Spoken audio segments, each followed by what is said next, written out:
I'll speak just a moment. And I know that we're going to, as the day goes on, I'm sure we'll have a mutual admiration society of the Wilsonian view that permanent Washington has about foreign policy of this country. So I do not wish to speak about that at this time. And I do believe that view is on a collision course with history and the will of the American people.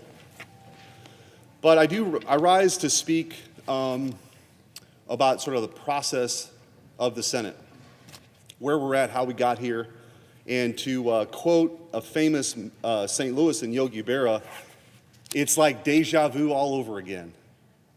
Here we are debating, Senator Lee, my friend from Utah, has a motion to table, essentially Senator Schumer's effort to fill the tree.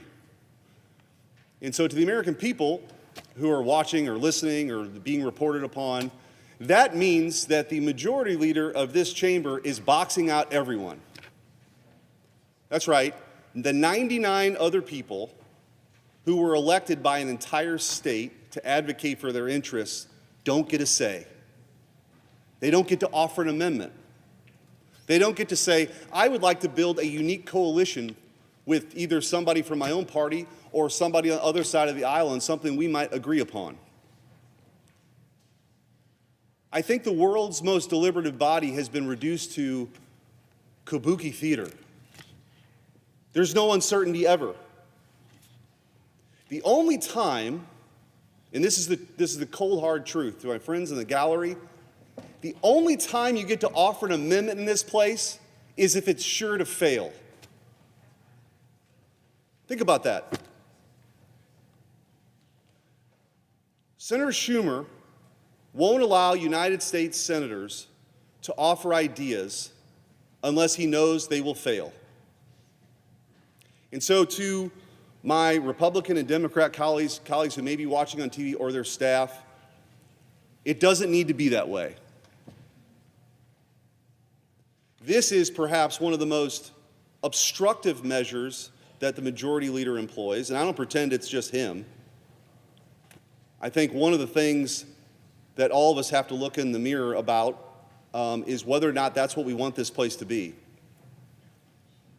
If we think that, Mr. President, you and I, we've come together on an issue that affects both of our states, we should be allowed to offer those things up.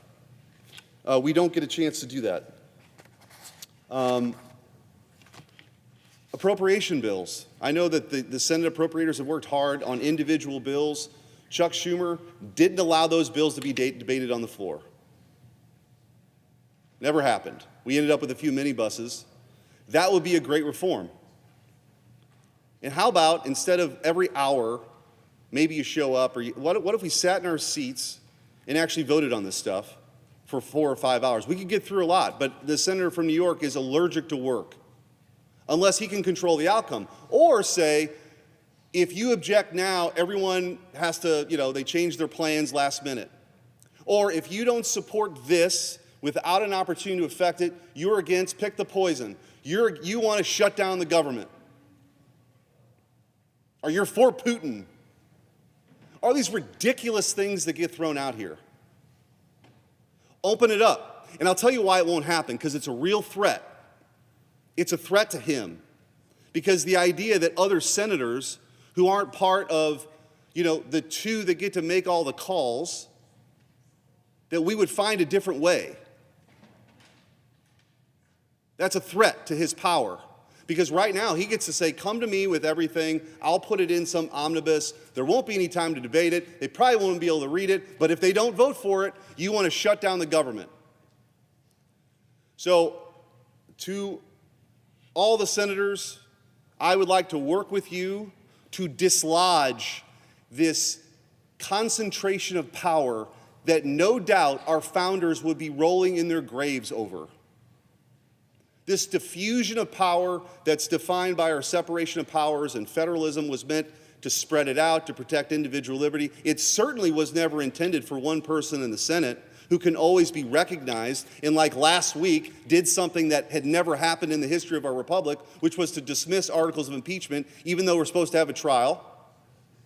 Now, granted, he had accomplices in that. Every single Democrat voted with him. But he's recognized first. He can fill the tree. There are no amendments.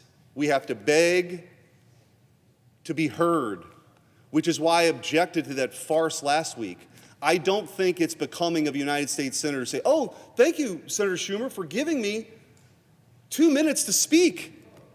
Anyway, there's a better way. It's playing out again here today because we are essentially taking what the House gives us.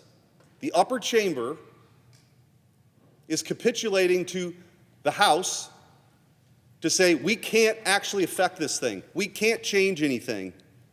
And if you do it, pick the poison. You're threatening the security of another country or something ridiculous. So with that, Mr. President, I would just hope that this is a clarion call for reform. The Senate is broken. Thank you, Mr. President. I yield back.